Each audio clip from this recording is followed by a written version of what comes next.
Hi అండి. ఇవాళ సున్నుండలు ఎలా చేయాలో చూద్దాం రండి. ఒక గ్లాస్ మినపప్పు ఒక కడాయిలో వేసి రెడ్గా వచ్చే వరకు ఫ్రై చేసుకోండి.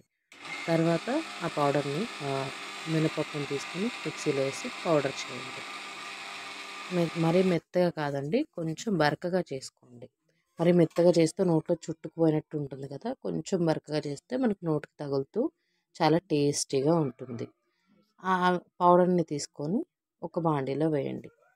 ఒక గ్లాస్ మినపప్పుకి కొంచెం తక్కువ, అంటే హాఫ్ కంటే ఎక్కువ చక్కెర తీసుకోండి. అది కూడా మిక్సీలో పౌడర్ చేయండి. బెల్లంతో కూడా చేసుకోవచ్చండి, అంటే పిల్లలు అంత ఇష్టపడరు కదా, అందుకని నేను చక్కెరతో చేస్తున్నాను. బెల్లంతో చేస్తే ఇంకా హెల్తీగా ఉంటాయి. షుగర్ పౌడర్ మాత్రం మెత్తగా చేసుకోండి. ఓకేనా? ఆ పౌడర్ని మనం ఇంతకుముందు చేసుకున్న మినపప్పు పౌడర్లో వేయండి.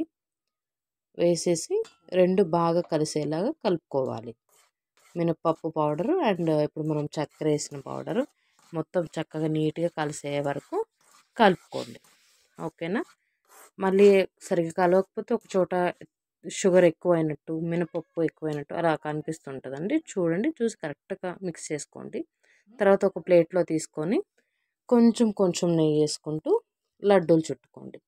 మొత్తం ఒకటేసారి నెయ్యి వేసామంటే నెయ్యి వేస్ట్ అయిపోతుంది, అండ్ లడ్డూలు కూడా బాగా లూజ్గా వస్తాయండి, మెత్తగా ఇలాగా అలా బాగుండదు కదా.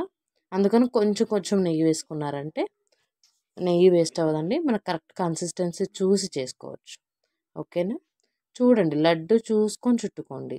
మనకి లడ్డు ఎలా చుట్టుకోవడానికి వస్తుందో దాన్ని బట్టి చేయండి. ఒకవేళ నెయ్యి ఎక్కువ అయినట్టు అనిపిస్తే కొంచెం పౌడర్ మిక్స్ చేసుకోండి.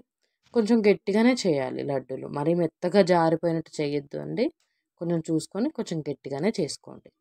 ఇలా చేసి పెట్టారంటే పిల్లలకి చాలా హెల్తీ అండి, చాలా బలంగా ఉంటారు. సున్నుండలు చాలా హెల్తీ కదా. సేమ్ మనం ఎలా చేసుకున్నామో అలాగే ఉన్న పౌడర్ మొత్తం లడ్డూలు చేసి పెట్టుకోండి. ఈ లడ్డూలు రోజుకొకటి ఇచ్చామంటే చాలా హెల్తీగా ఉంటారండి. Thank you for watching.